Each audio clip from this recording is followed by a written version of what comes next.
Hi, you've reached the High Fashion Hotline. Hi, my family's going to a picnic, but our clothes are stained. That's quite a pickle. Ketchup, actually. We want to look amazing. Go to Old Navy. Old Navy? Yep, right now get up to 50% off all tees, all tanks, all shorts, and all dresses at Old Navy and OldNavy.com. All up to 50% off? Yes, get tees and tanks from $6 for adults, $5 for kids, and dresses start at $15 for women, $10 for girls. Hey everyone, we're going Old Navy. High Fashion, Old Navy. Valid 6/21 to 6/27. Excludes clearance jewelry, active, flat tees and tanks, licensed, and men's package tops. Blog Talk Radio.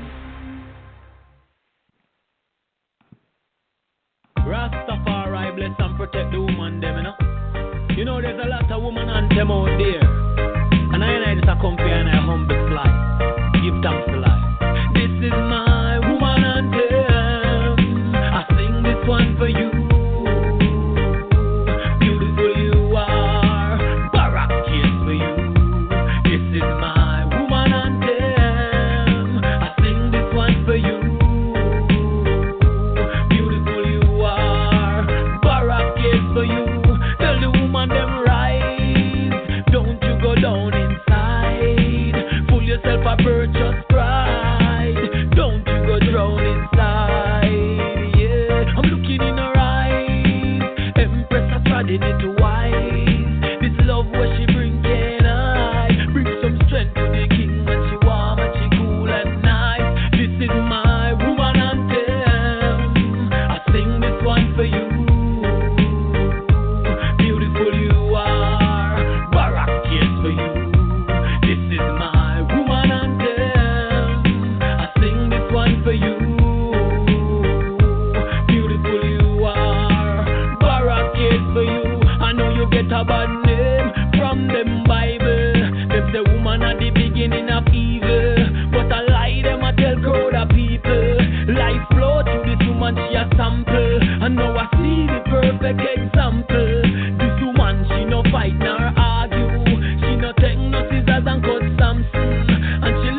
Greetings and honor. Well, let me see if this thing will work. More life, Rastafari. I Selassie at first. Well, this is the first one. Rastafari Global Council. Yeah, Lions Den Fam, Barak Tabernacle. Yeah, and it's the I Baraka, a.k.a. Congo Nyah. Yeah, just presenting some serious reason right now with leaders of Rastafari Livity. Right, tonight, as you can see, we have a very, very, very, I think we kick it off with a royal empress. Because you know the thing, Rastafari, you know, we have full of, you know, gentleness and humbleness and righteousness, and we're quite happy to meet the woman, the empress, more or less kickstart the show. Now, we're going to talk about some serious issues tonight, obviously. You know, regarding the progress of Rastafari empresses in leadership. Also, even issues regarding the family, from domestic violence to the way forward for women in Rastafari, and the way forward for Rastafari also from the heights of a woman. Obviously, we're going to be focusing on some aspects of health and nutrition as well. Let me just see if I have my guests online, just to make sure that all the functions are working correctly. Sister Nigist? Yes, blessed love. Okay, all right. It's working all right then. Yes, so we have today, can you introduce yourself, Sister Nigist, yes, and tell us what it is that you do, you know, as your interest in Rastafari, what you do for yourself. So, introduce yourself, please. Okay, sure. I'll first start with the fresh and organic Florida leaf business that I started, because I realized that even in Rastafari, sometimes our health is not up to par. A lot of our elders have died of cancer, they have diabetes and different things like that. And being that I live in Florida, which is considered a sunshine state in America, because we have like 11 to 12 months of sunshine all the time, and I have these trees growing in my yard, from the soursop, mango leaf, avocado, ackee, star jasmine, vine bush, and I take those leaves and make medicine out of them. Medicine like tinctures, or some may know it as elixirs. Show you how to make tonics, and if you want them in vegetarian pills, I could also accommodate that too, because I felt like even not just in Rastafari, but black people in general, their health is gone. So I was prompt to create that business for myself, and also to help, you know, our race of people. So moving on.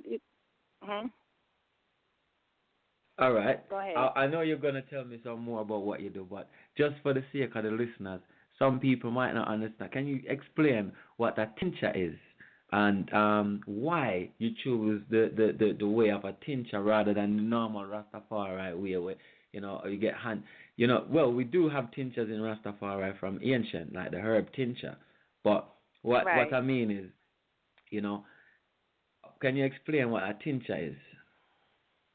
And why you basically. Go ahead. Okay. The tincture is basically where you will take 100% alcohol grain alcohol, and that grain could be of rye, corn, wheat, any special grain.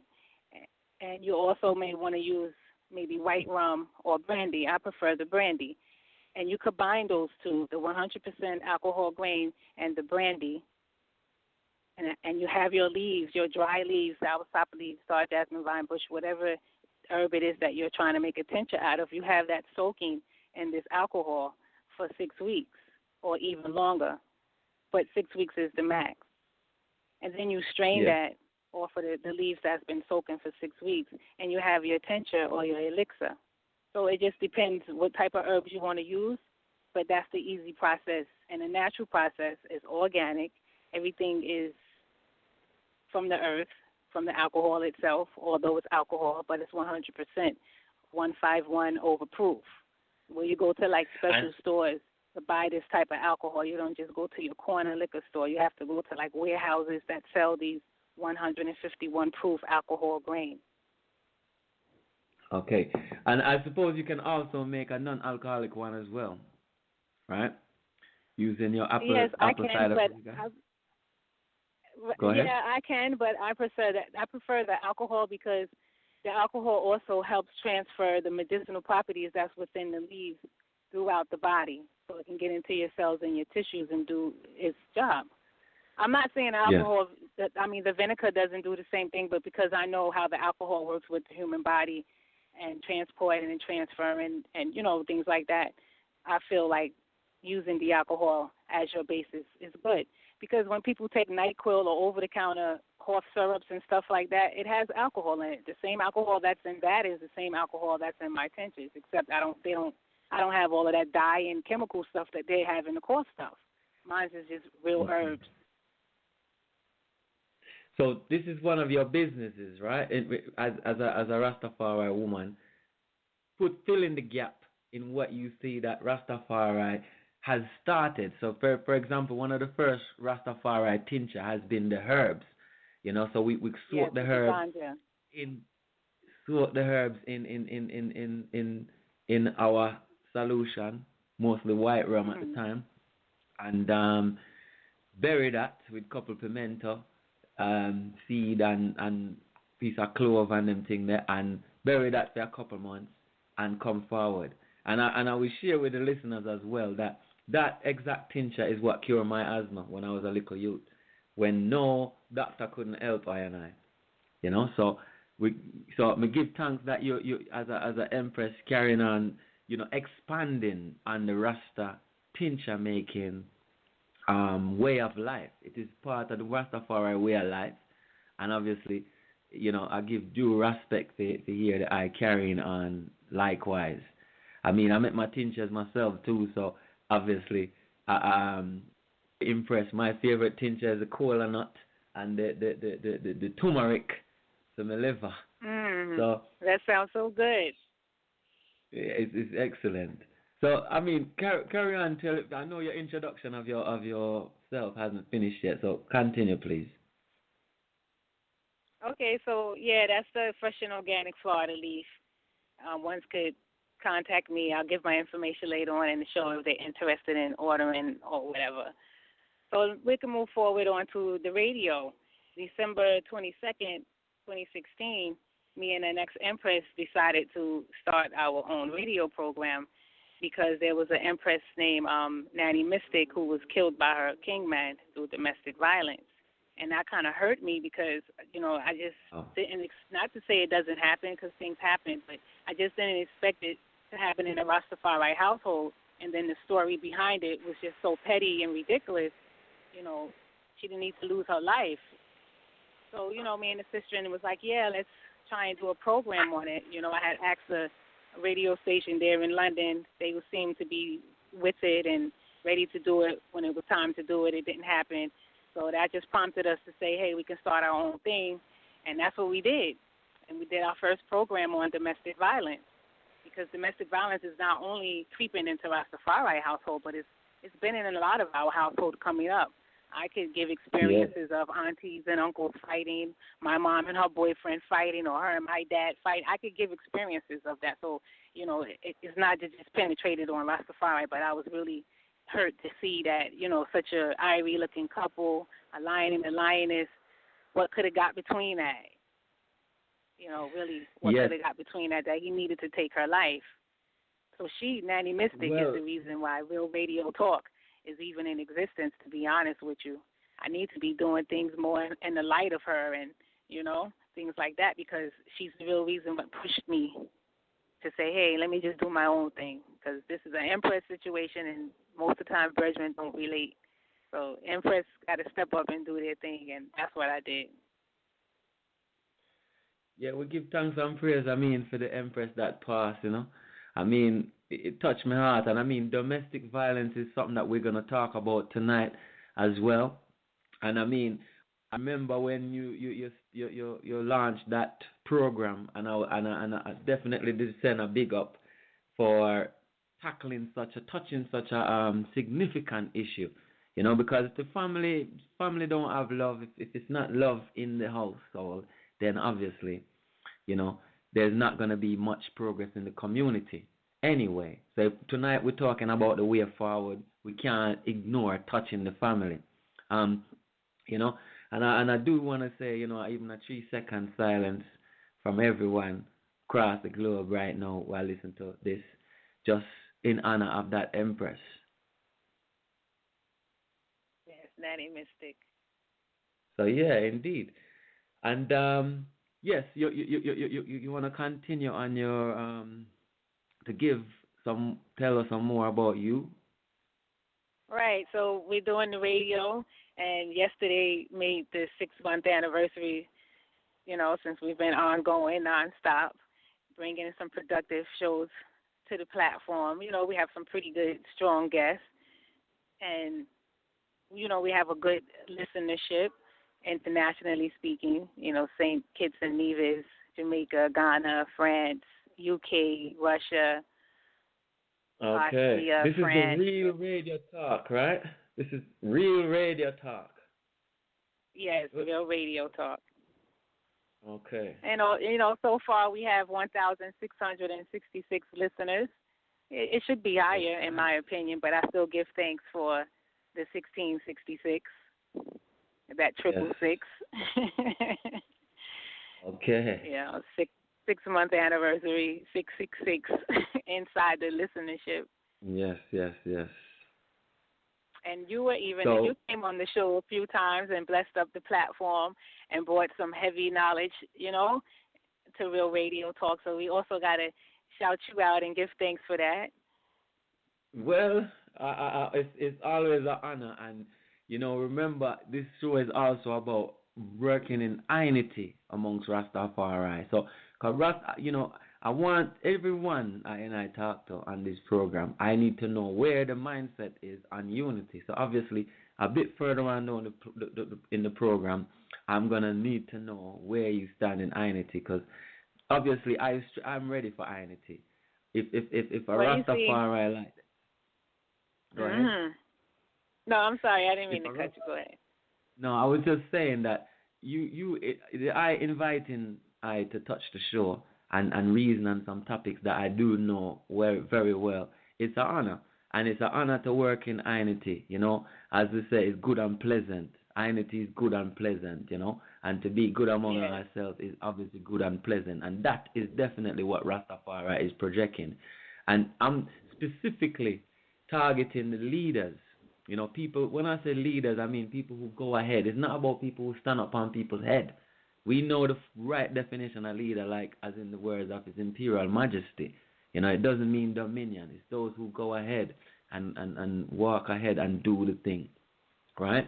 Now, the thing about this is, so if a Rastafari like the I doing progressive works, ask I and I if we work in unity or play a role or play a part, then yes, I'm willing, especially on positive platforms that you've created in order for the assistance and the progress of Rastafari. Okay? So, oh yeah. Is there anything else you want to tell us about your works and who you are? Well, recently I was offered a position in a campaign called Edge, based out of Ghana, to be a co-director.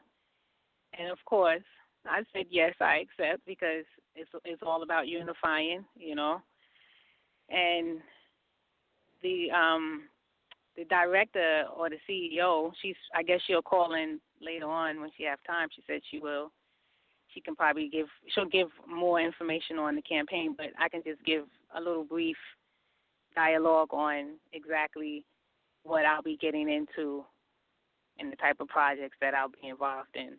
So I'll just start with the type of campaign it is. It's a development expertise campaign where they go international, and that could be still in the continent of Africa, but to another country international, like South Africa or Ethiopia or something like that. And they advocate on a wide range of issues, including women and girls' rights, reporting, rights based on women empowerment and financial support, socio political security and conflict management, international relations, things like that. And the hands-on project that she has currently ongoing is not like something she's trying to start. She's trying to organize to get these things off and running. It's already happening. She's already been to like 25 countries throughout the continent of Africa doing these campaigns and doing these projects. So it's effective and it's working. So the hands-on project would be more like agriculture, backyard garden program where she goes into the rural areas and into the villages and teach the women, or not teach them because they already know, to remind them that they can plant their food and then barter with one another. Everybody don't have to plant cabbage. One can plant cabbage, the next can plant tomato, and then y'all switch like that. And you don't have to go to the market every day and buy food. You can be planting your food and eating your food from your yard, and that'll cut off those financial expenses that you're paying the market, where you can be growing for yourself. So she done that, and it's working. And now these women are talking about they want to do commercial farming now, large-scale agriculture. So just from the backyard garden, that is inspiring them to want to take it to a more of a large scale, because they're already healers and nurturers anyway. So once they put their hands in the earth and start planting the seeds and cultivating it, they see their food growing, and then they know their potential that they can take that to a larger scale. It doesn't necessarily have to stay in their backyard. So that's just one of the programs. And it's, just to remind them about the traditional gardening and poultry farming, like the ones that eat chicken and beef and things like that, how to organically grow your chickens, feeding them grains and nuts, not nuts, but feeding them grains and marigolds, vegetarian-style type of diet for the chickens, because that's really how they're supposed to be eating. So she's there doing that. And that program is called Bygard, Bygard. Then she has another program that I'll be hands-on with, and it's called Three Square Meal Project. And that project encourages and implements healthy diet and eating habits, pretty much to show them, like, if you only have 3 people in your family, you really don't need to cook for 6 or 9 people unless you're sharing the food with your neighbors or a homeless person.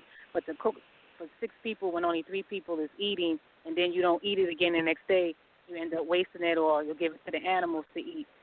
That's not really making any sense. So, it's just like a leaking hose. The more you put in, the more it just leaks out. So she's trying to show them that, no, you have a 3-family household, you cook for 3 people. Okay. You see what I'm saying? So it's a mathematics and a science behind the whole 3 Square Meal Project. And then also they need to start back remembering how they used to eat more healthier. They used to eat more fruits and vegetables. They wasn't running to the market so much and getting all the processed things like they're doing now, and getting sicknesses that they weren't getting 20 and 30 years ago. Yes. I mean, I do. Obviously, that is one of the first trade of a Rastafari. We already know, as people who've been in the liberty a while, that is farming, agriculture, and in accordance with the teachings of His Majesty. Yeah, so we're fully aware also that agriculture is going to be the foundation to wealth. And any form of thing where we talk about nation or, self-determination. Because obviously we can't continue, and Rastafari used to get a lot of stick for this in the early days, how we never used to eat this and we never used to eat that. And as we move on, a lot of people who get sick, them turn back to the Rastafari diet.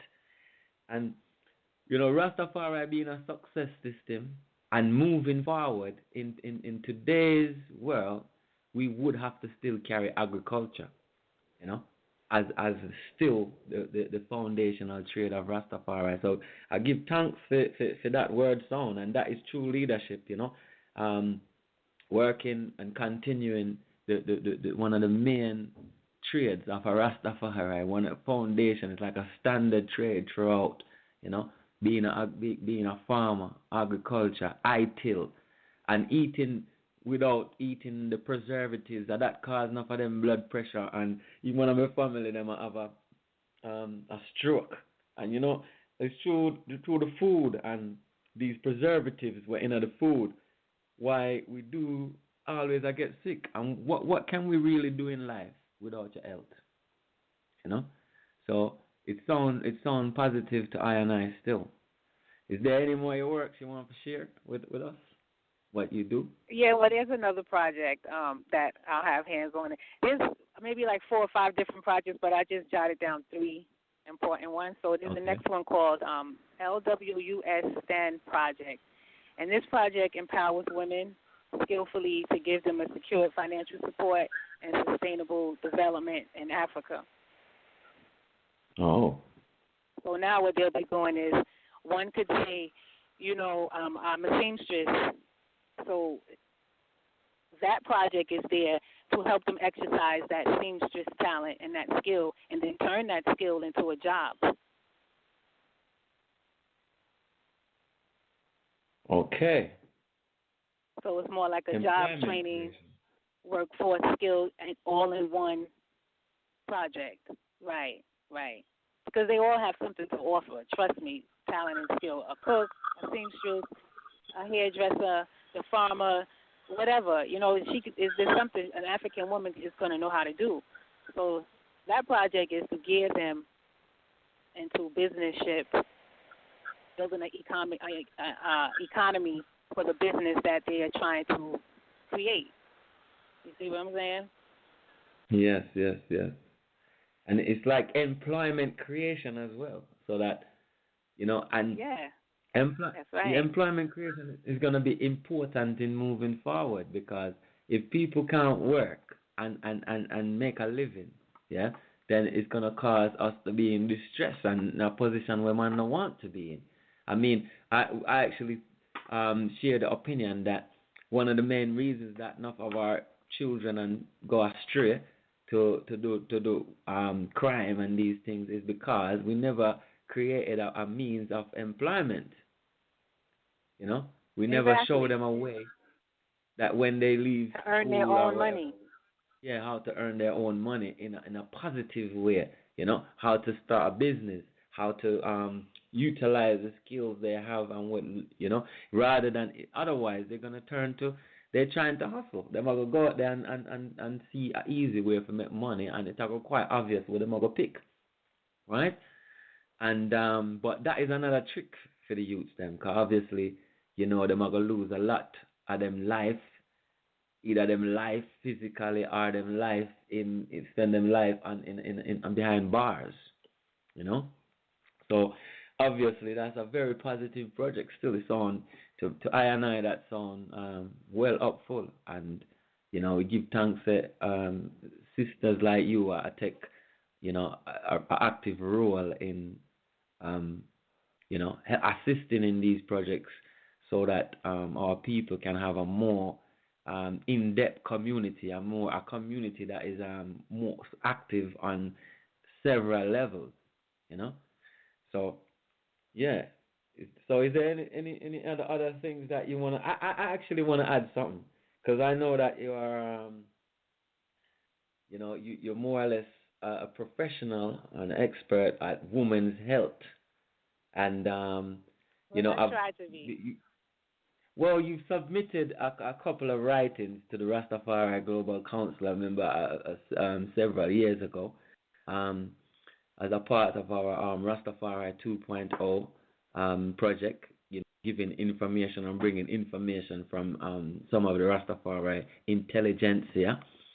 And those writings were actually, I think were very, very, very interesting, very informative, and actually a lot of things are in there that I didn't even know myself. So, I do give thanks to those kind of writings, and I hope to see the final product of the book soon. When are we going to see the book to some of those female health writings that you do have? Oh, you know what? It's divine that you even bring up the book, because the ownership of Edge is doing a book on the divinity of the black woman as well. And me and her was just reasoning on that last week that we could incorporate our writings in this book. So I was just giving her some key points on the stuff that I'm talking about in my book that I should be finishing, and then she was telling me little things about hers. So I was like, yeah, we should combine it together, and have like a catalog dialogue type of thing, Oh. And you just mentioned the win, so that's going to be in the making soon. Definitely, it's going to be in the making soon. Well, Unity's strength. It's on positive, and maybe by what you say, maybe by Winter Solace this year. Yeah, exactly. You're gonna finish. It could happen. You're gonna finish the book by Winter Solace, yeah? You don't have a timeline. And you got me on air with that commitment. Yes, well, by December 22nd, 2017. Definitely try by the strength of the ancestors that happens. Well, Empress Menin's strength is definitely going to be in the midst of it happening. Because it's her, too. Empress Menin is really the reason why I even got into the woman like that, Okay. So I'm going to try. I will try. And being that it's two of us now, so we have more information. You know what I'm saying? So it could happen. I'm always optimistic. Well, you know me. Okay. All right. Obviously, the reason why I'm very anxious about that book because obviously I've read some of the information in there and I'm thinking that this to share. A light never hid under a bed, and I've seen some of these writings years ago. So, I would definitely feel that you have something definite to share to Rastafari empresses and kings of today and children, and the sooner them get it. Maybe it might help, in many. I know it will help, but we not control the will of others. So, I wanted to ask, since you mentioned Empress Menen, obviously, I want to know what is, how do the empresses, Rastafari Empress, view Empress Menen, and how is it? What is it that how you gather the strength, and what is it that you see, and what is it that the woman, the empresses do reason about? What is the main things and the main qualities, and how do you see Empress Menen? Well, Empress Menen is a true definition of a real woman. We have everyone, any female could be a woman, but I'm talking about a real woman. She stood by her man. She kept the balance, even with her being 10 years older than him. And when I read some of his speeches and his writings, it sounds like her influences was there. Like she said, yeah, babe, add that in. You know what I'm saying? Put this there. Say it like this.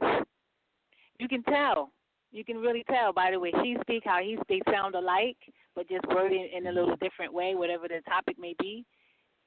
Mm-hmm. And I just, I think that she shows the epitome of what a man and a woman supposed to be. Okay.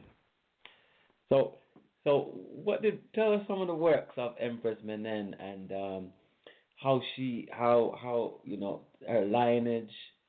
Give us a little history on Empress Menen, if you don't mind. Well, from my own personal research, I gathered that she comes from an Islamic background, and she converted into the Christianity faith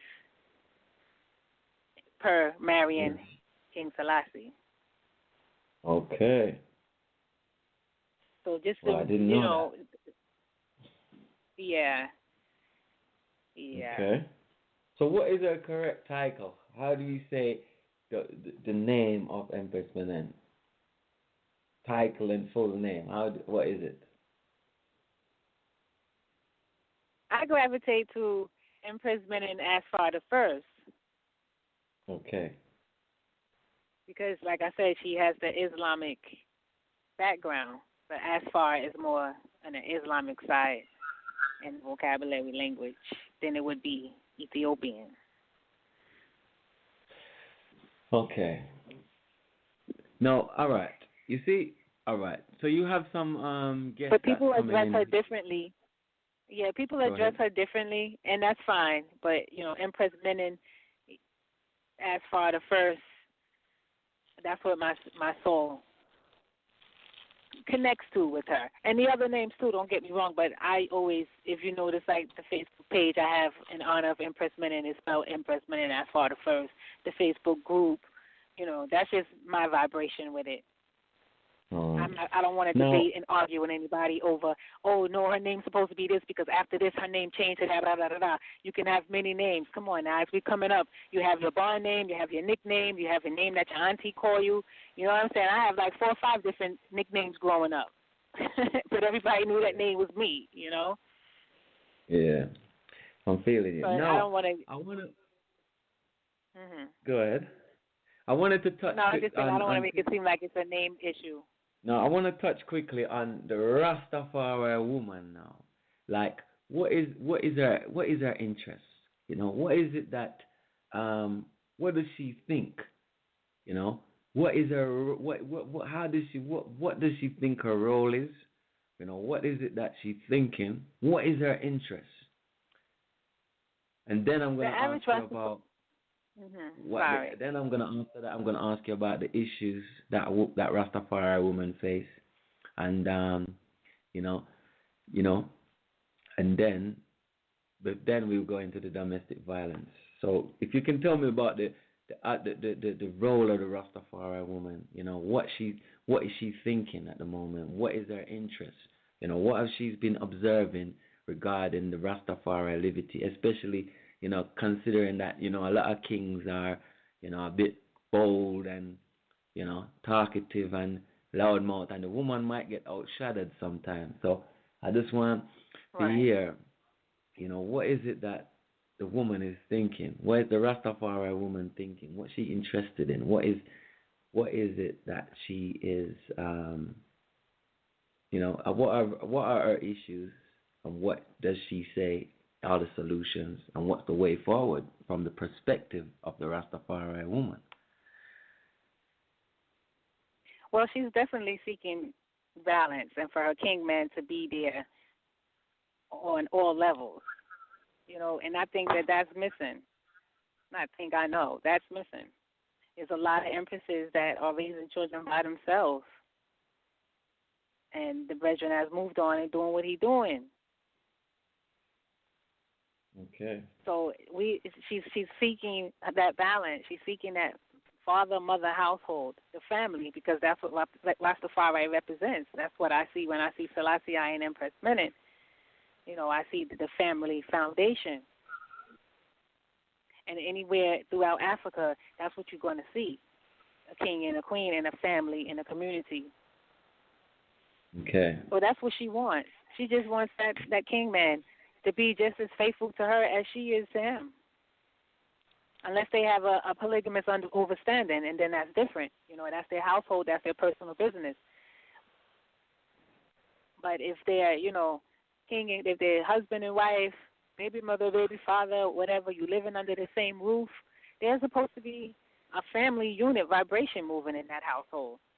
There's never supposed to be a moment where she feels she can't speak.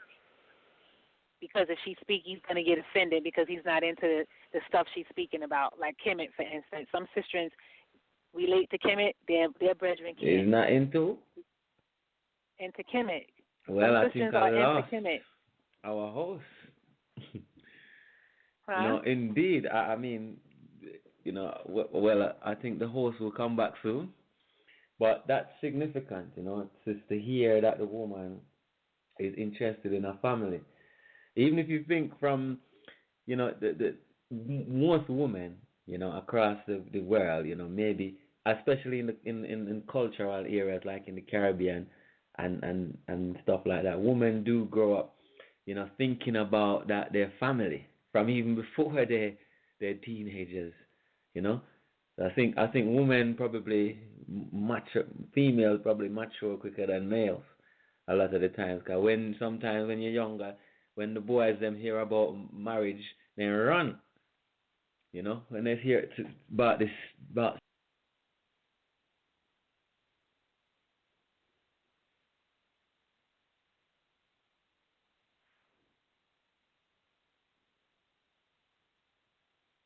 Bless.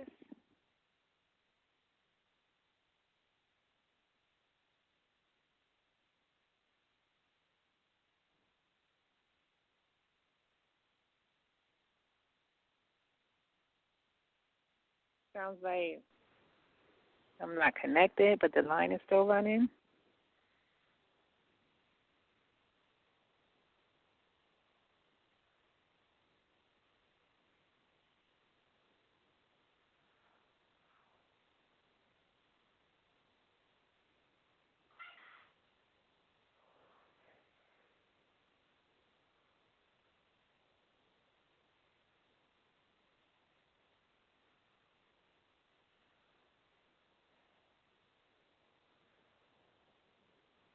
Yes, yes, yes, yes. I think that there's probably some sabotage, I guess, and a little bit of I think I want to see. Nigis, are you there?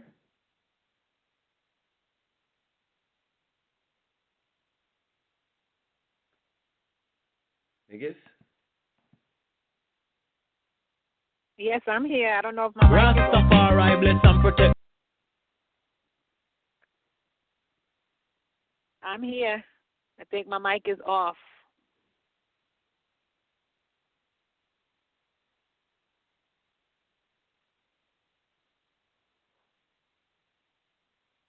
Greetings. Yes, How about blessings. now? All right. So after that little gap there, I think this issue that we was gonna talk about now, I think I wanted to touch domestic violence, right? Yes. So was there the invitations to your guests, right? So you can let them know that the link is there, or you can send it to them as well, the same link that you have. Okay. Right.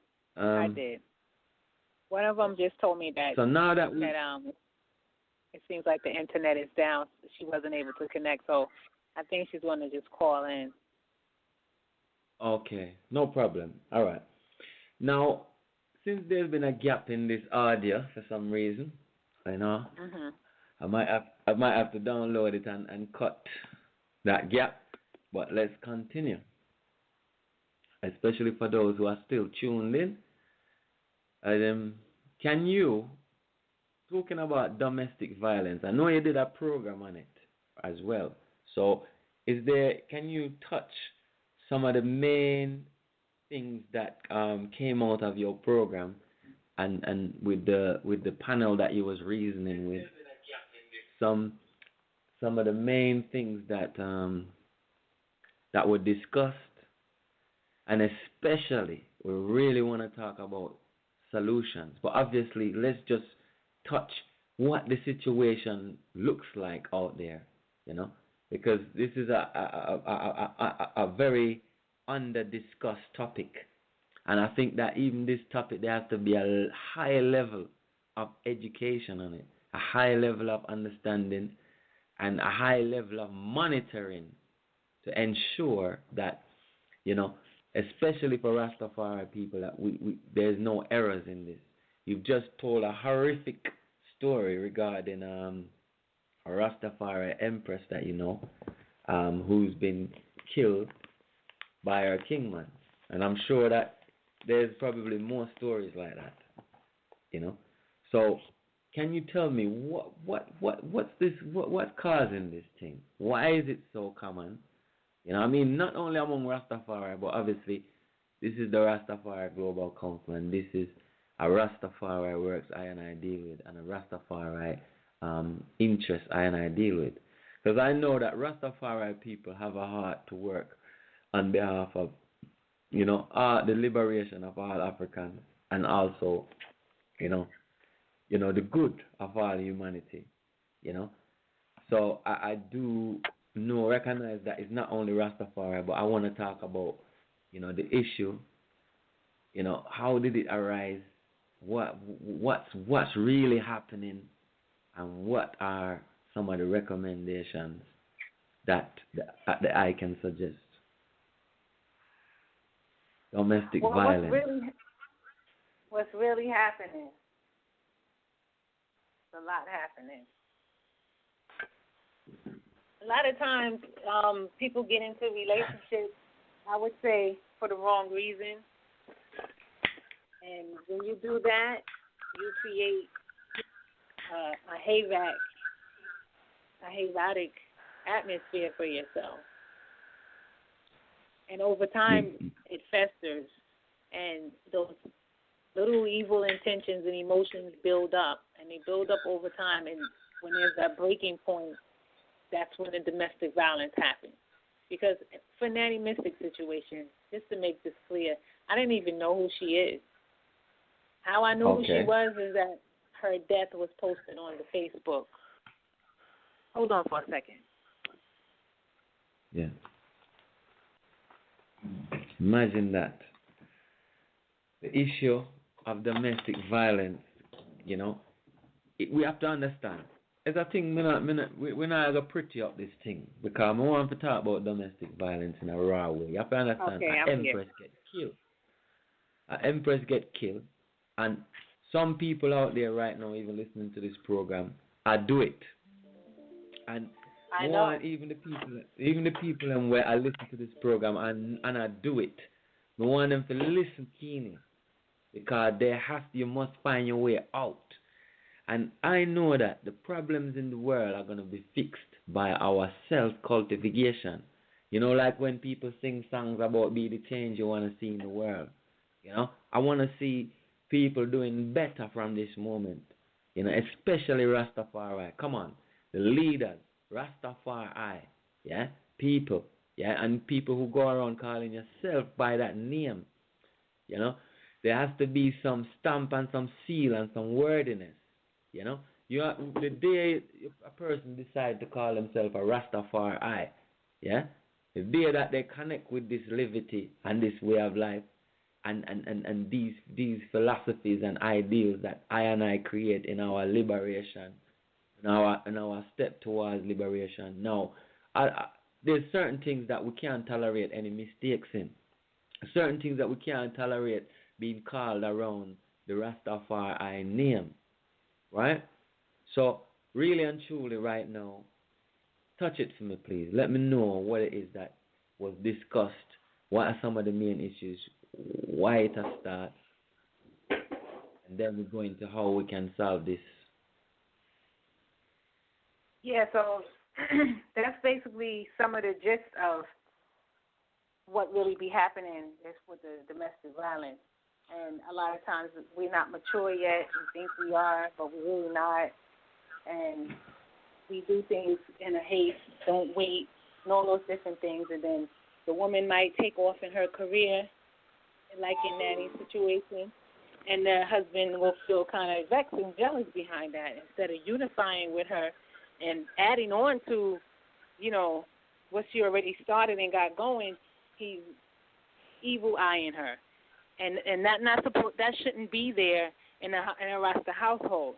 That should never be in any household, but especially Rastafari, because we always talking about love.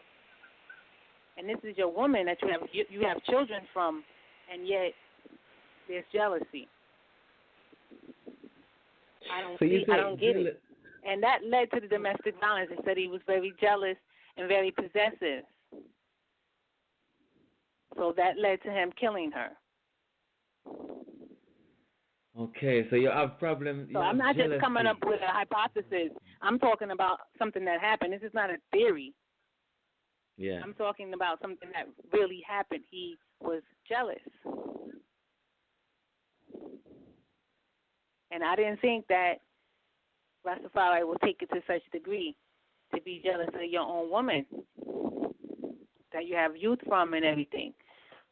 She's big in her career. That's benefiting you. Both of y'all are balancing this. Why should that even be a problem? Add on to what she's already doing. Pick up the guitar to make her music sound better, or get the piano, or get the violin and make her music sound better, but you sitting back hating and jealous? That's a sickness. Jealousy is a sickness. I say it all the time. That is a sickness. So what else is causing jealousy? This? Is domestic violence.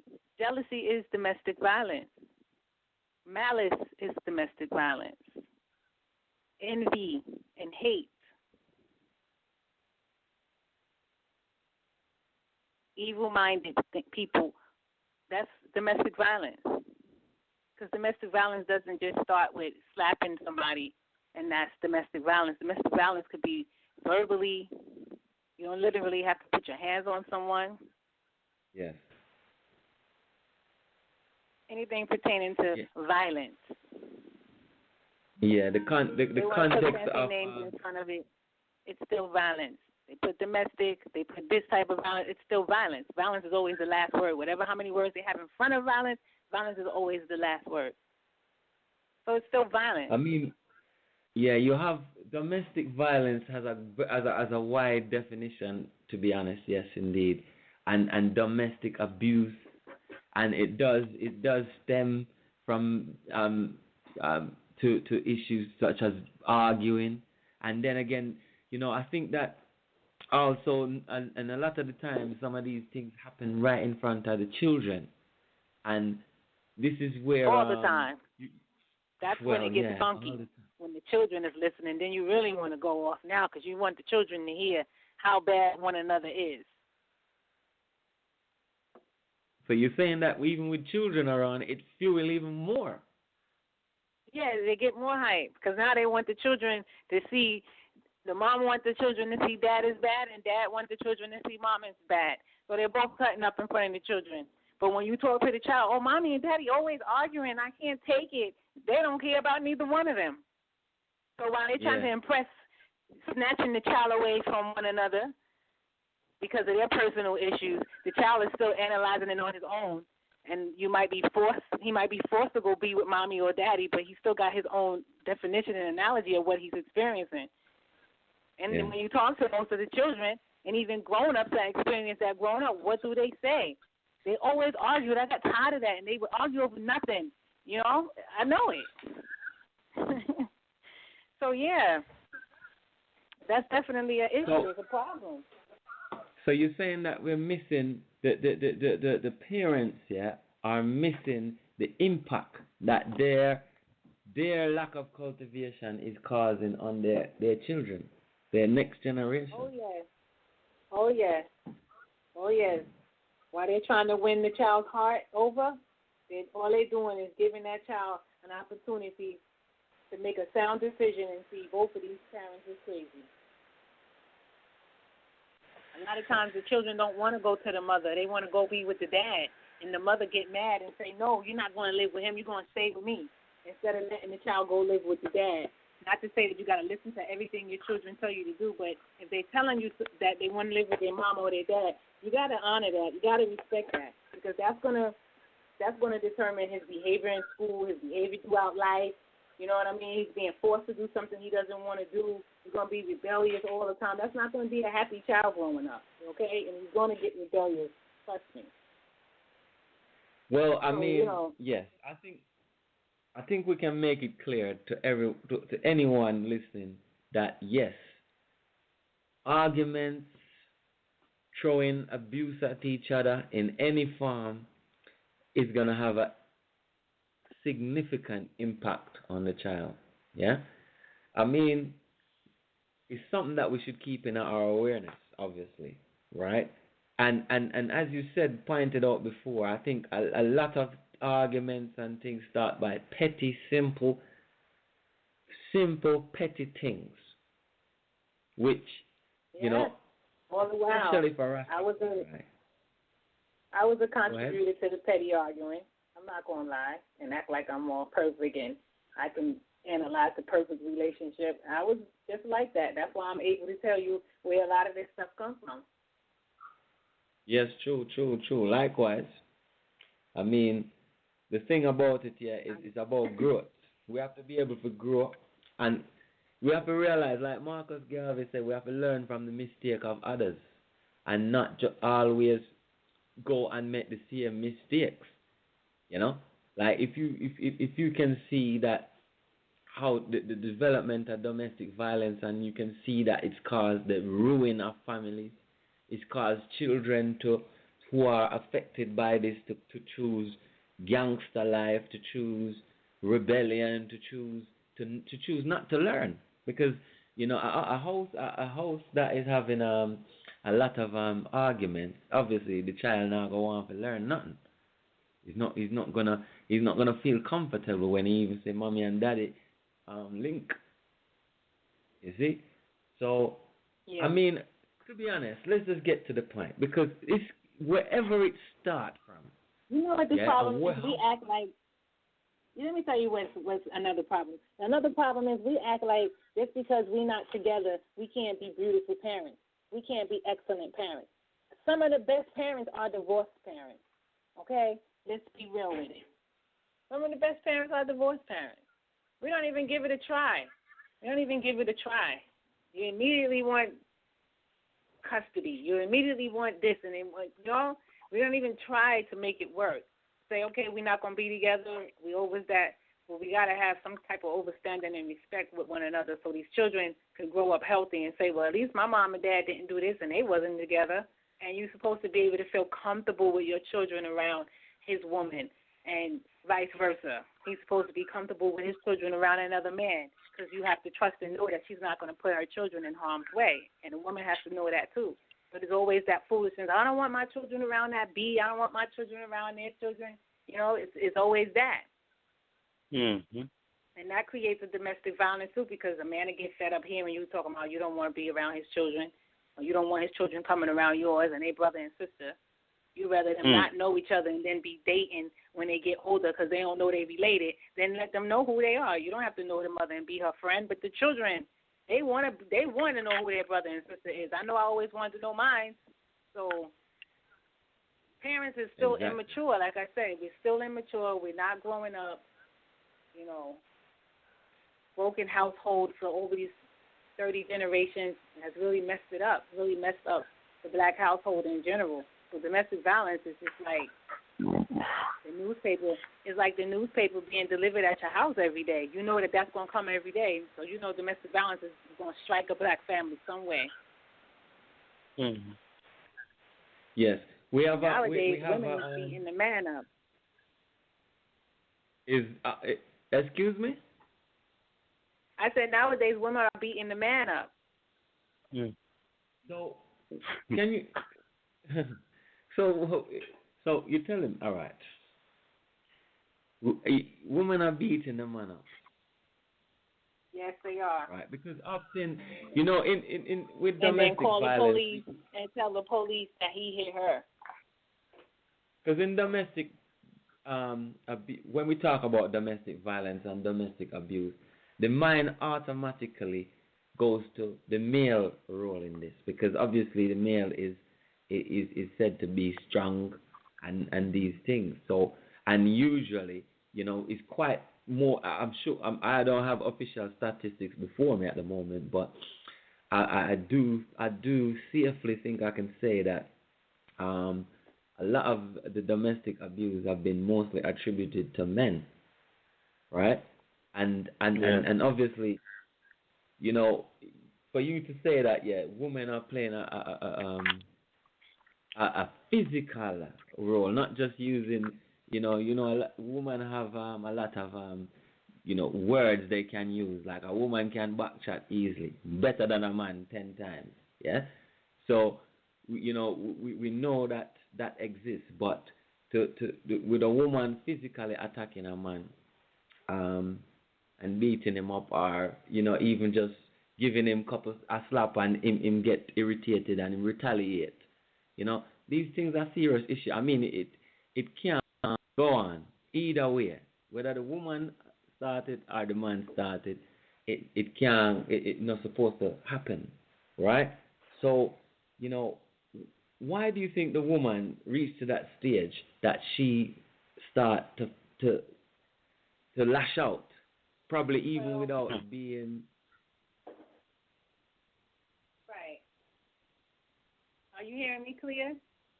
Yeah, come true now. Okay, so when we did the first program, one of the co-hosts at the time was talking about his experience with domestic violence, and his answer it's probably going to be my answer because I understand where he's going, is that he never grew up in a household with the domestic violence. You know, his mom always had decent boyfriends and things like that. She never brought any kind of man around him in his system. But his baby mother wasn't like that. She obviously grew up around domestic violence and fighting. So when she gets mad at him, she felt like she can just haul off and slap him in the face. And he's not accustomed to seeing his mom being beat up or his mother beating someone up to retaliate and hit her back, so he just takes the blows. You know what I'm saying? But then it gets to that point where, you know, I got to get you off of me. Because now you're going to get comfortable thinking you can just hit me and I don't do anything back to you. So, you know, sometimes the household that you was raised in, and then you bring it into your relationship because now you want to dominate your man because you saw your grandmother or your mother being very dominant. Yeah. You know, a lot of women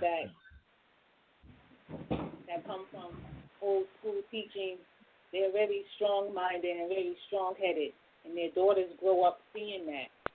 Sometimes it's a good thing, don't get me wrong, but a lot of times it's not. Yes, sir. Because then you can't keep a relationship with that attitude. All right. Hold on, Bridget. Yeah? I unmuted you, but I'm going to bring you in 1 second, yeah? Give me a couple minutes. No, yes, I have a caller on the line. I'm going to bring him in a minute. Okay. Yeah, so what I wanted to say was, are you saying that some people, right, like say for example, depends on if you grow up not having the father around, not having the mother around, or having having a home of violence or having a home of peace, are you saying that this affects you in your own personal relationship? So are you saying that there's some people who are more prone to act in a certain way or to act violent in a domestic situation? Yes. And niggas? Yes, that's exactly what I'm saying. That's exactly. So are we saying that that we should actually be aware of where we're coming from, what type of family we're coming from, even in entering into a relationship? So, like for example, you know, someone might be more at risk of behaving a certain way, and because they're aware of that, they put an extra reminder to their self, to their being, to their mind, that not to fall into these issues, because obviously no one really domestic violence, we have to at least say it's unwanted. Yes. So no one ever went into a relationship wanting to go into violence. So it has to be something that more or less is an uncontrollable situation, or is a situation where they can't easily control. Right? So if one is aware that they say come from a violent family and is now entering into a relationship, then if that is the catalyst for someone, you know, taking simple things and creating a war over it, then shouldn't that person be in their own self,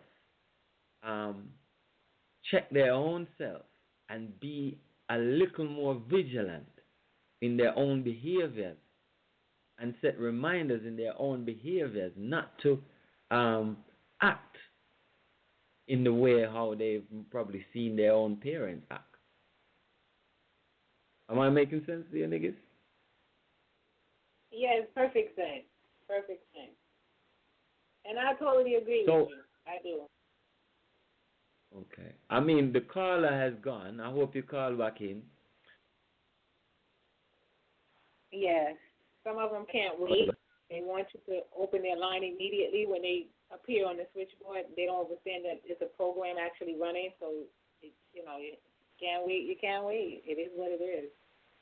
Well, it's a reasoning with Nigist Saba, Khet, and a Rastafari leader, meaning a Rastafari empress that has taken an active role in trying to sort some of the issues them that Rastafari and our community do face in general.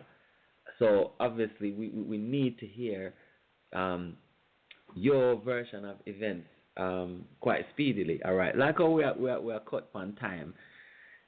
Solution.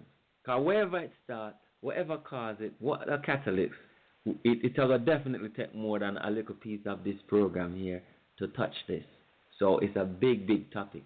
So can you just run through some of the solutions that you may have come up with in your last program or in your research of the matter?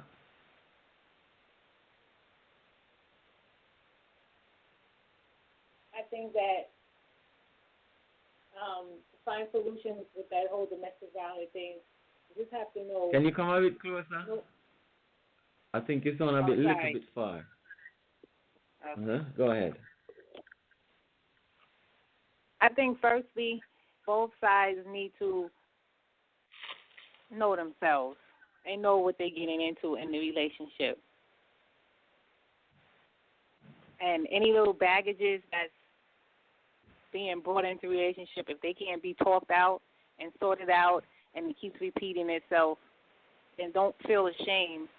Don't feel embarrassed. Don't worry about what people are going to think in their opinion. To leave. Not kill, leave. Not slap or punch, leave. It's so easy to just walk away. Everything has its time and its course. So maybe that was the time frame, and it's up now, and it's time to part ways. And you learn from that negative and that positive experience. There's nothing wrong with saying, even though that was a bad experience, I learned from it. Because if you ain't learn from it, you're going to keep repeating it. But to say you learn from it, that's a step forward to never go backwards again. And then the next time you go into a relationship, you're going to know what to look for. You're going to know what not to accept, what to accept. You're going to put down who you are. You're going to let that mate know this is what I stand for. This is what I don't stand for. And if you see there's no compatibility and it can't work out, you got to see it before you get involved, though. You can't have children and then be living together, doing all these fabulous things together, and then you start finding out. Then now you want to know this about him or this about her. No, know these things before. So that way you're cutting out all that other foolishness. Unless you just like an up and down foolish relationship, then fine, do you. But if you're in that domestic violence situation, you have to see the red flags before the hand raised. Nobody can tell me you don't.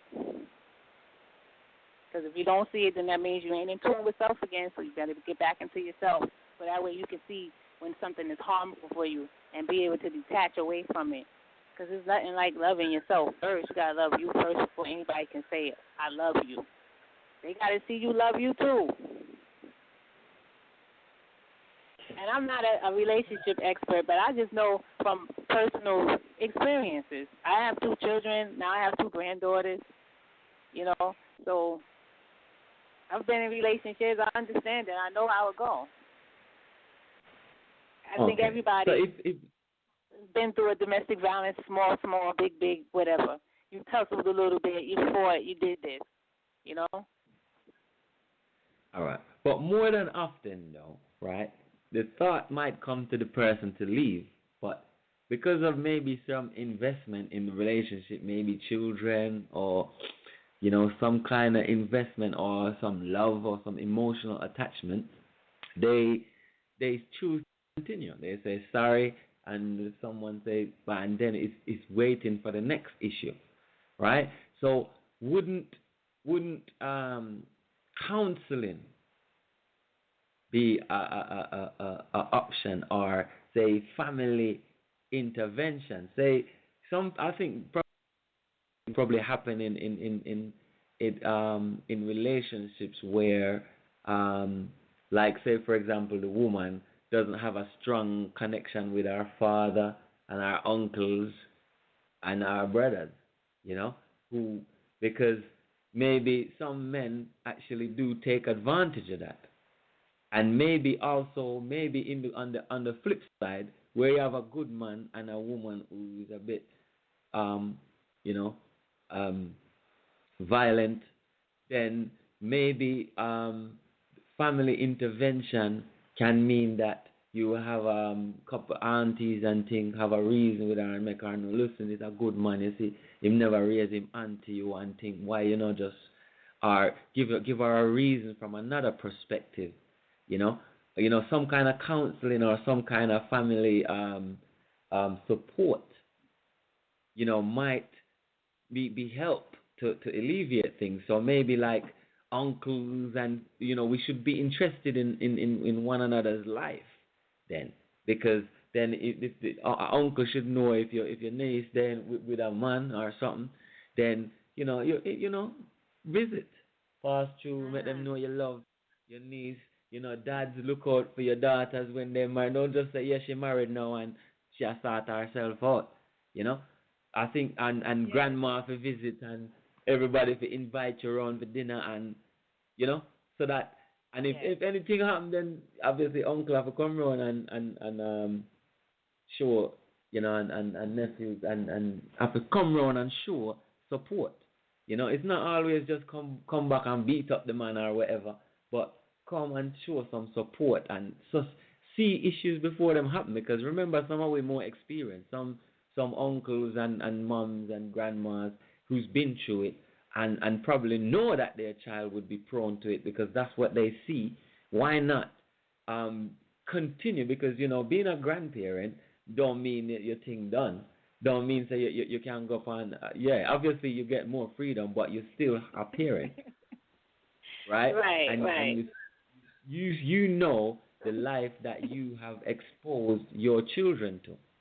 So you get an extended duty because of your errors to carry on parenting, even when your daughter or your son married, and play an interest in it, because the interest that you pay can help and assist if there's any issues, and stop issues before they affect your own grandchildren, your own grandnieces, your own nephews, and these things, and nieces, right? Mm-hmm. Does that make sense? So counseling and family intervention, if they're invested in that relationship, could actually probably be a option just from my head still. I mean, you probably discussed that on the program as well, but I think that some people can't handle power, and when they're in a situation where the woman don't have no brothers and things, they just like chat to her like anyway and start the war. So is there any more solutions that you can that you can think of? I do like the solution that you said about the counseling and intervention as far as going to your auntie or your favorite uncle or grandma, some elder in your family that's highly respected that you can go to and get counsel from. That will give you the right information, tell you how to deal with it, tell you if you should stay, if you can go. Yeah. Because really when two people come together, it's one family that now, right? So the other side of the family too, we should try to get more comfortable with family. So you're marrying into a family. You're marrying into you're becoming a part of that community.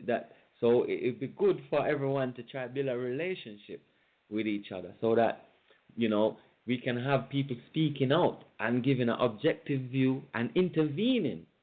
And these things might be a good prevention still.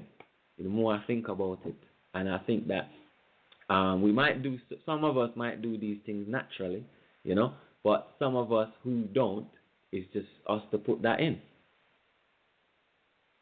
right? So if I could move on, unless there's anything else you want to say about this, right? I want to move on to all right. Go on. No, Was there anything else you want to say on the topic? If there's anything else you No, want to say on that topic. domestic violence, that topic never really ends, so Yeah, we just true. we put a period there and we continue the next chapter another time. All right then. Now regarding, all right, obviously we can move simply on to the health of the woman. It's not healthy for her to be in any form of, domestic abuse or violence, right? So, tell us the foundation, the main principles, and the main things that women have to watch out for when it comes to health, wellness, and their nutrition. Because I know it's not Rasta woman, but many other women take birth control, mash up them womb, give them cysts and all kind of issues in their womb some years later, right? One little point too, yeah? Let me just go, I want to go backward before we go forward, yeah? Because, regarding the domestic issue, when I talk about family, I just realized as well, some men, and even women too, actually deliberately cut or subconsciously try to cut the woman from the family. So somehow you're in a new relationship. So I think that when you're in a relationship and you find that your man or your woman somehow don't want you to keep contact with your family, that's a red light. Because then you're gonna be all on your just own. like you don't want to be around my children. That's the same as my family, especially if the family is righteous, they're genuine. That's right. That's a red light right there. So anyway, moving on. The woman needs to be healthy. We're talking about the woman specifically because you're a Rastafari woman and you are lead with the health and the nutrition and the wellness, the success of the woman, of the Rasta woman, yeah? Rastafari woman living a successful life, yeah? Coming out of some of the negativity now, and she's going to be healthy now. She not get no abuse. The Rastafari king disrespect her because I'm wife that I'm second, yeah? Right? So our wellness and our health is important. So obviously I can just throw in one. I'm sure she has to exercise, right? Health. So what is the foundation of health and wellness and nutrition for the woman? What do they need to observe? What are the main things that a woman needs to have in her life as a Rastafari woman? She definitely needs to have nature in her life. You have to tap into nature. You have to. You can't be afraid of the sun, the beach, walking barefoot, planting flowers, cutting the grass, whatever. You have to go into nature, go into the woods, watch the birds, see how they come close to you because they feel in your vibe. Comedic yoga, that not only is good for meditation, but Yes, that sounds very, very, very attractive. Carry on. Right. So comedic yoga is not only good for meditation, but it's also good for your internal organs because most of the postures are postures for a particular organ, sending that vital life force energy into the body. And then you're getting your breathing in practice, so you're getting more oxygen into your lungs. You're not halfway breathing, you're giving the full breath because you're doing that constant in and out breathing through your nose, not your mouth, through your nose. And this is happening through the whole process of practicing comedic yoga. So if you're doing a 2-hour session, this is what you'll be doing for 2 hours. Having your breathing in check, your postures in check, and then you're feeding these organs. Lots of women needs to tap into that science more often because in the beginning it really wasn't going on, but now consciousness has really risen to a pinnacle where a lot of sciences and things is coming out and people are doing more research and seeing that that's our African science anyways from our ancestors. There's nothing wrong with doing comedic yoga. It deals with your health. And as far as Rastafari is concerned, Haile Selassie spoke on yoga in 1967 in Calcutta, India. Calcutta, however they pronounce it. And he said if it wasn't for yoga and its various stages, imagine how poorer, okay, the Western mind would be. Okay. So if it wasn't for yoga and its various stages, those things I just mentioned, the stages that your body is going through, healing you, esoterically, physically, emotionally, all of that is getting in tune. Your chakras, your aura is clean. You're getting this auric toxins out of you. And he said, imagine how poor the Western mind would be. So how about that one? Yeah. So if a Western woman reads that quote, like me, when I read it, I felt good going to Kemetic yoga every Sunday morning for free at 8 o'clock on the beach and going to full moon yogas on the beach here in South Florida.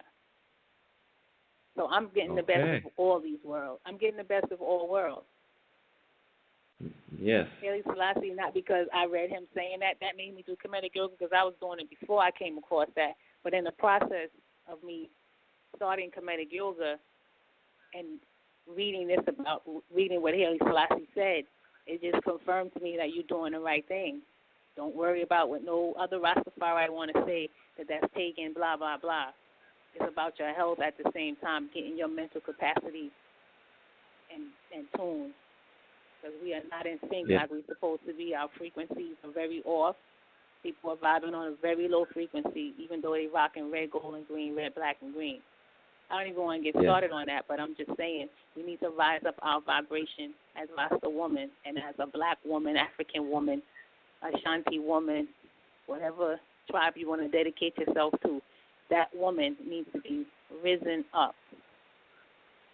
She needs to be that phoenix again, that eagle, that falcon. Okay. You know what I'm saying? Because we naturally heal. Yes. So she got the Kemetic yoga as a part of her life now. This royal princess, right? This royal empress and this royal Rastafari woman. She can see it as divine, and if she can see the connection with Rastafari and Kemet, if she can see it and then see and feel it in her heart, her third eye just, thrives when she's into Kemet teaching. She has to feel it like that, because if not, it's going to be pagan. It's going to be separate. They're not going to even think Haile Selassie even said something like that.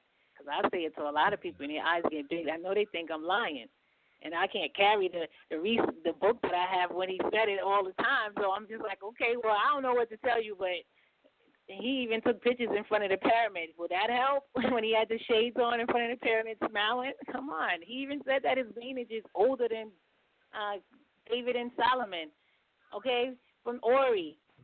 Ori was one of the Kemetian kings. So, it's time to sit down with that foolishness and get real with it, because it's here. It's in your face. You can't deny it no more. You can't run from it. In the John Hug book, I think it was volume 7, I think, he was Haile Selassie saying at 15 that he liked the Book of the Dead and the Book of Isis. That was, he favored and marveled in those books and things. So he's reading on Isis. Yep, sure was. While you walking around here talking about fire burn. So, yeah, we need to open up ourselves more to our African, ancestral traditions that were set before we even knew to say Rastafari still. Because Kemet didn't say Rastafari like we do, but we know Kemet is Rastafari. You know that. Yes. So the woman now, she's keeping herself connected with nature. That means that she's have her little garden going. She's walking on the beach, as you say. She's walking barefoot and these things. She's also embracing her ancient exercises and that bring energy into the vital organs, which the breathing, the oxygen within, that create the fire, the energy that you need, that make her a lot more attached to know a lot more in tune with her natural self, right? So what about her diet? what she eat, and what if she's got some problems after childbirth, and she's not too proud of our breasts and our stomach. What if she's falling out of shape, and in how she deal with these things? How does a woman deal with her these issues that women face, her whole body? What does she eat? How does she recover from childbirth? How does she recover from her, various cycles and vibes and energies that the woman go through? What are these issues, and how does she deal with them? Well, firstly, if she's just giving birth, she's going to be breastfeeding. And when you breastfeed, your stomach naturally contracts. So you're naturally getting that contraction going on just by the baby sucking. Okay. And when the baby's not sucking, you can continue to contract your stomach and move that muscle. Move your pelvic, the whole pelvic area, the whole uterus. You should be able to move that. Like it's a muscle. Okay. So use it as a muscle. Okay. Like people move their butt cheeks, you're supposed to be able to move your womb. And that goes with the Kegel exercises, the yoni eggs. The yoni eggs are made from mineral stones from the earth, like rose quartz, Okay. obsidian, emeralds, those different type of gems. And it, it forms the birth canal and keeps it in shape and keeps the muscles strong. Keeps the uterus and the pelvis healthy. There's a lot of methods that a woman could do after childbirth to get her stomach back flat, and to tighten the womb back again. You definitely would have to take a hot steam bath with herbs and spices.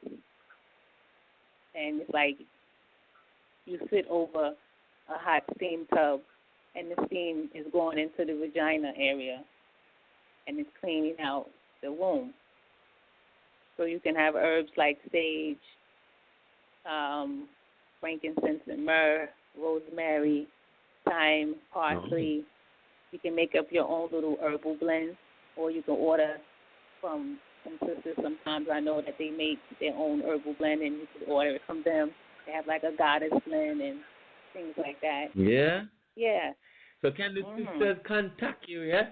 If anyone can't remember these things and don't know where to find them, can they contact you to get this guidance? Because we want, really and truly, this is RasTafari Unity. There's a caller. We're going to bring you in a minute. This is RasTafari Unity. And obviously, I is doing this program because I work for Rastafari. I care about Rastafari, and I want to see Rastafari progress. So, I don't want to see Rastafari lacking in anything, and that's why I want to bring on the leaders to offer guidance and offer that point of contact where women can get more in depth, or people in that zone, or whoever I interview with or reason with can, more or less extend their knowledge to others, or their works, or maybe others can join in and assist. So, all right, I'll get you straight. The woman after childbirth, she has to more or less embark on some pelvic floor exercises that heals her up well. Also, her breastfeeding is what also helps to contract the belly, make it flat, and the pelvic floor helps to to tighten up certain parts of the woman that she wants to be tight. And so, what about the extended diet of the woman? Is there some particular foods where resonate with the female energy more? Is there some particular herbs or any kind of way of life that is just unique for the royal empresses of Rastafari and princesses? Is there anything unique, like, for the woman specifically? And then we're gonna bring in, after you answer this one, we're gonna bring in the next caller, 071. Okay. Okay. Yes. Okay. I would start with the Star Jasmine Vine Bush that I actually make tinctures and I sell those dry leaves and fresh leaves. That is definitely a womb tonic. That deals with the pelvis, the uterus, everything I just mentioned. And it does other things too, but it is also a womb healer. Avocados. Avocados is shaped and it grows. Takes a 9-month process for the avocados to be fully groomed before you can eat it. And then it also shapes like the womb as the child is inside the mom's belly. Eggplant, same process. The American pear or barlet pear, shaped like the womb, the figure 8. Infinity standing up. Oh, lovely. So what about the woman? The woman always... Go on, sorry, that got you? Yes, I was just going to say blue vervain or blue vervine. Okay. That's also a product that women should have growing in their yard if they live in a warm climate all the time. Yeah. That's another plant that straight goes to your womb, deals with the womb issues. The purple flowers, you can eat the purple flowers. They're edible, and they also have a little sweet taste to them, a bittersweet taste. Oh. Well, this is very interesting, Carl. I don't know. Yeah, listen, I want to ask you now. And I'm gonna bring you in, Carla. Don't worry, right? We have a little bit of time on the live feed, and even so, I'll extend it a little bit beyond the live feed. And so yeah, the question is this. So women, they obviously love to have their skin order, and their hair in order, their nails in order. I know diatomaceous earth good for skin and for hair and nails and teeth, But beyond, let's say, diatomaceous earth, right? What is it that the woman now need to do for her lovely skin? The Rastafari woman, the royal, the example, the pride of Africa, What does she use for her skin and her hair? What do you recommend? What products? I mean, I've heard you mention some sisters having products, and I think this is a good time for us to just touch quickly. What is it that the Rastafari woman needs for her skin and her lovely Congo?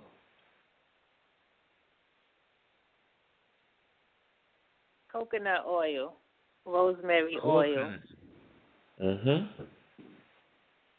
Peppermint, tea tree. Okay. So these are specific for the woman, yeah? Nice and so yes, that's peppermint with a mixture of coconut, rosemary, peppermint. Yeah. And if they know of some other jojoba oil, if they know of some other essentials they want to add to it, they can. But I can tell you that rosemary, tea tree, coconut oil, thyme. People don't know thyme is good for hair growth, and it also deals with the brain function. Well, if you have a coconut oil thyme blend, and put your hair, that's good for your hair. If you have coconut, thyme, rosemary mixed together, coconut, thyme, rosemary, and something else, peppermint. Yes, those are good blends. So, I'm gonna get a little bit bright. And that's just right off my head. Okay, I'm gonna get a little bit bright and feisty, and I'm gonna say, if I was to say to the Rastafari women, them, especially the ones in a relationship, the ones them in a marriage, like to take Damiana Leaf, what would you say about that? If I said recommend Damiana Leaf or Damiana. Dandelion? No, Damiana. Damiana? Yeah. What is Damiana? I don't know that. Damiana leaf. Well, that is well to be frank with you, Damiana is is a herb which is like a aphrodisiac. It's like it's good for both men and women still. But I was just being fresh and saying that women in because it's been known like Damiana and ashwagandha, things like that. They Damiana is spelled Damiana, right? Damiana and ashwagandha, these kind of make you a bit more happy, a bit more loving in some like ways. kava. Yes. So there's certain things like that can bring a bit of joy in the in a relationship. Bring a bit of if you have some bad mood and all the time and thing, warm to the primrose island, the Damiana leaf and the ashwagandha for the woman them too. And sometimes, as a male, the male they might even just drink the Damiana themselves, with the tincture, and now I'm not offer none to the Empress. You get me? So me assess still, and I'll be a bit bright and recommend that, maybe woman, to bring a bit antidepressant. If you're in some depressive mood, you can try, Damiana and ashwagandha. There's even the Saint John.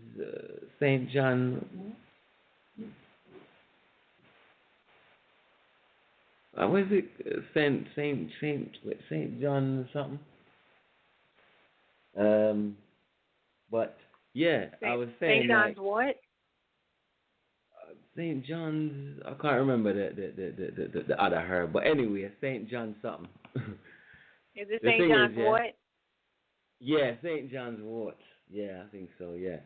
And some of these things can bring a bit of antidepressant vibes, to the table. So sometimes people might feel a bit down and out, and then what it is, they can have a look at herbs as well. It can uplift the vibes differently, make you feel a bit more, take away some of the depression. Because Bobby rang tough for everyone, and we know that. And sometimes the pressures of life, even make people war against each other.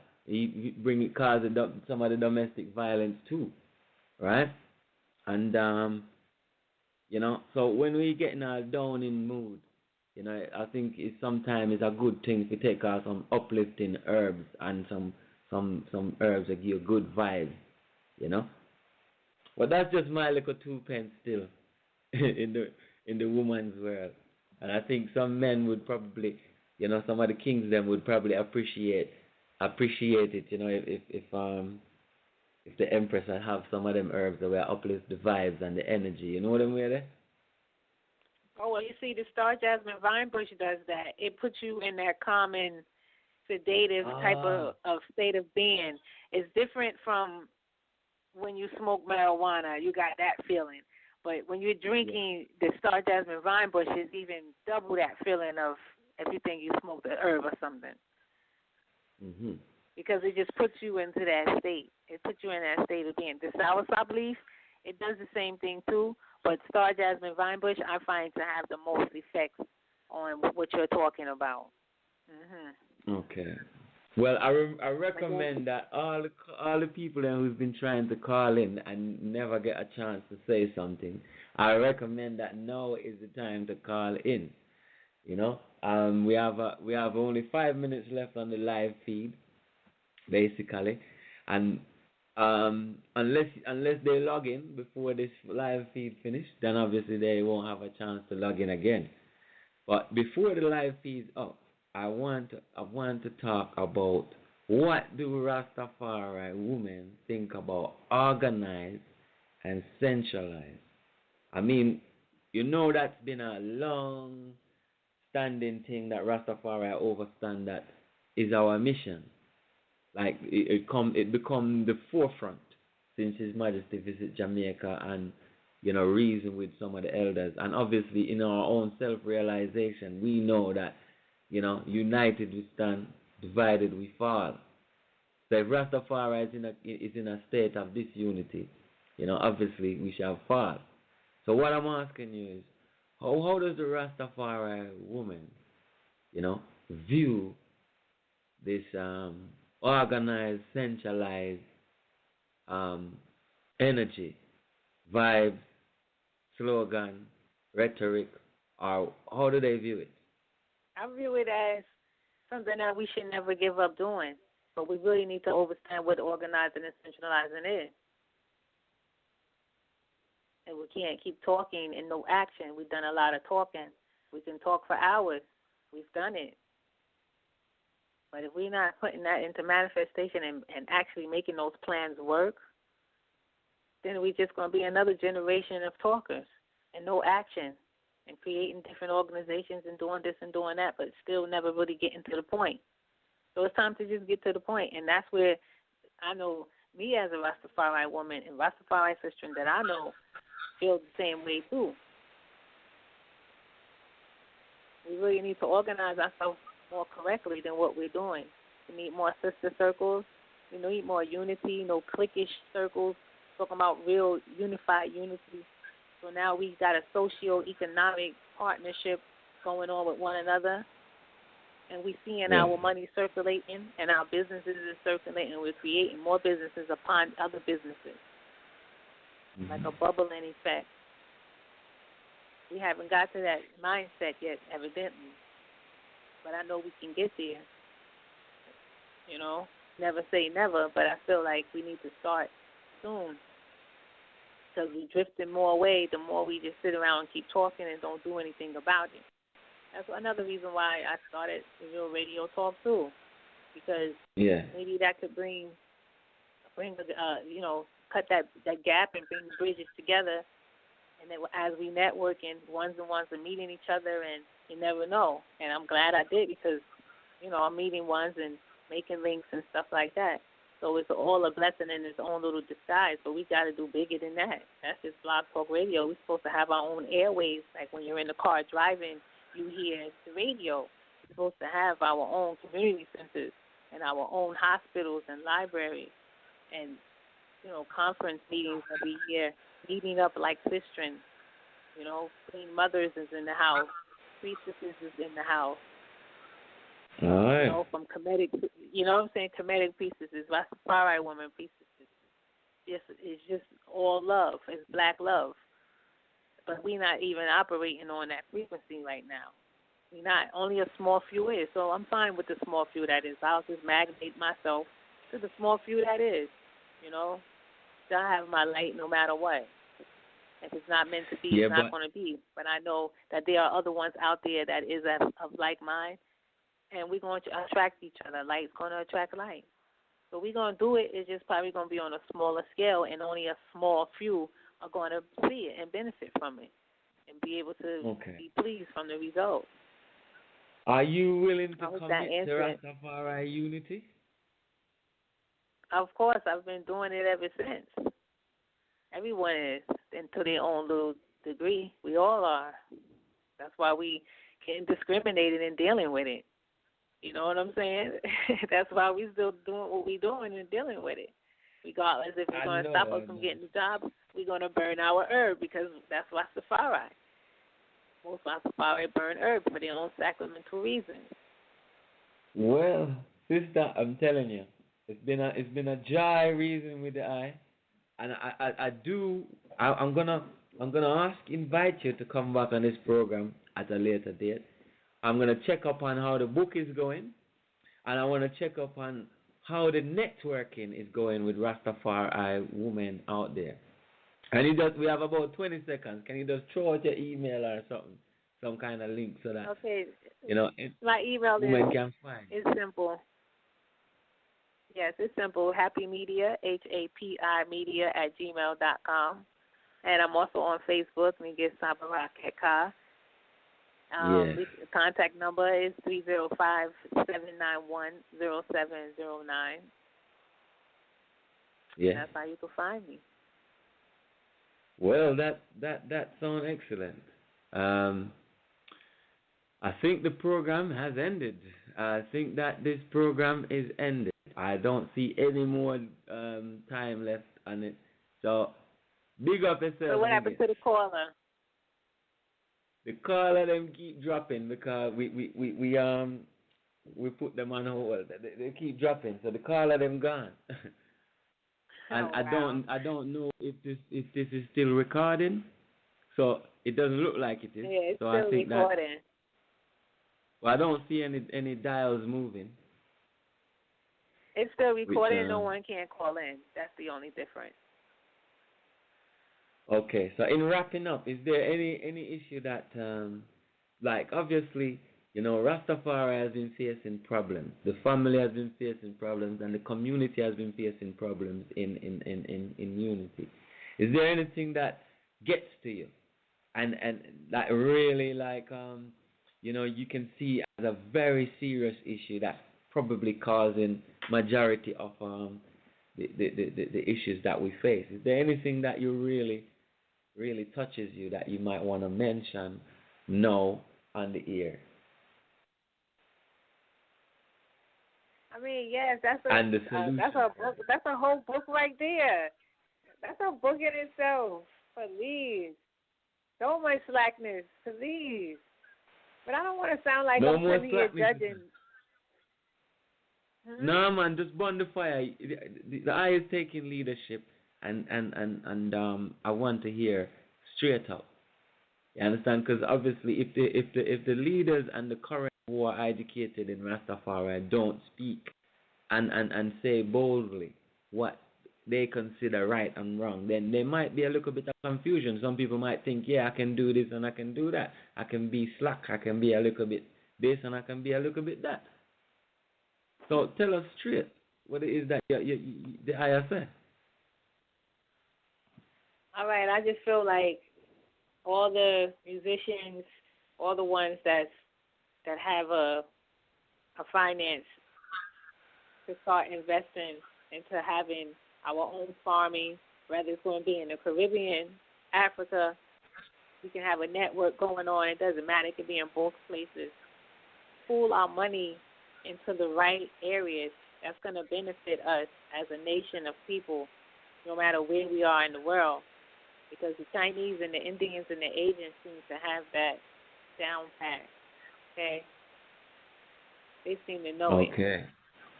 And we seem to forgot it, as if we never were business owners and had a black Wall Street. We forgot who we were, where we come from.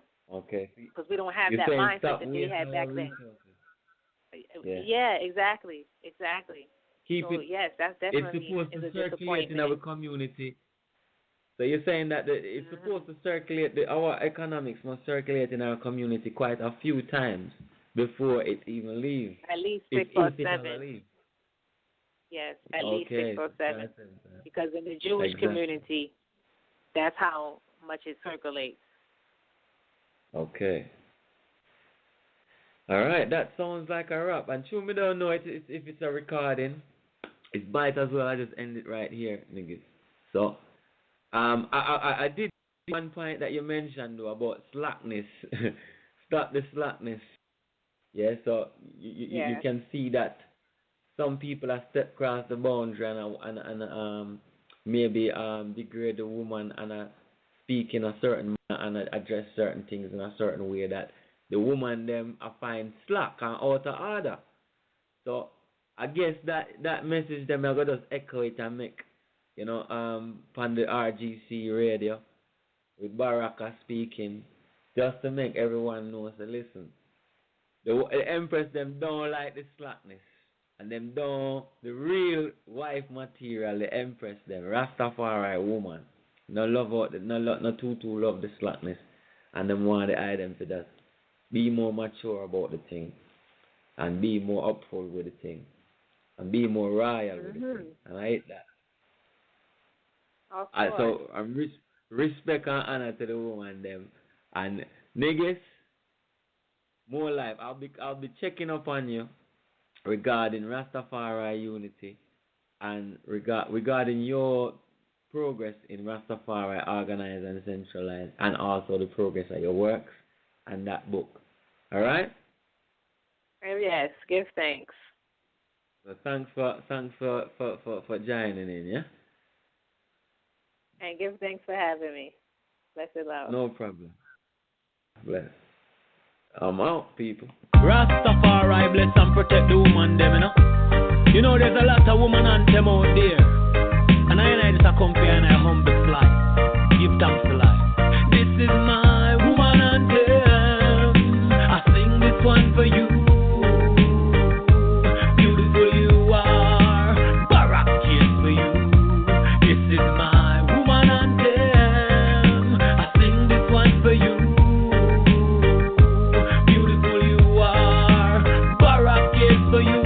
Tell the woman them rise. Don't you go down inside. Pull yourself a purchase pride. Don't you go drown inside. Yeah, I'm looking in her eyes. Empress has trodden it wise. This love where she bring can I bring some strength to the king when she warm and she cool and nice. This is my woman anthem. I sing this one for you. Beautiful you are. Barak kiss for you. This is my woman anthem. I sing this one for you.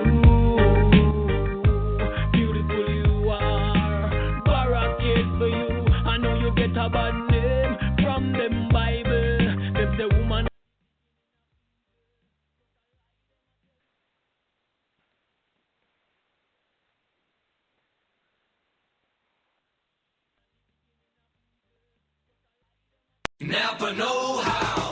A Napa guy knows more isn't always better, unless we're talking about full-size vans. These beasts do more than get you from A to B. They have so much space a man can live in it. With shag carpeting, waterbed, and a sweet lava lamp, these mobile abodes have all the comforts of home.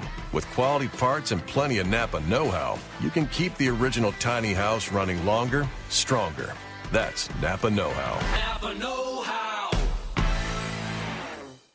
Hi, you've reached the high fashion hotline. Hi, my family's going to a picnic, but our clothes are stained. That's quite a pickle. Ketchup, actually. We want to look amazing. Go to Old Navy. Old Navy? Yep, right now get up to 50% off all tees, all tanks, all shorts, and all dresses at Old Navy and OldNavy.com. All up to 50% off? Yes, get tees and tanks from $6 for adults, $5 for kids, and dresses start at $15 for women, $10 for girls. Hey everyone, we're going Old Navy. High fashion, Old Navy. Valid 6/21 to 6/27. Excludes clearance jewelry, active, flat tees and tanks, licensed, and men's package tops.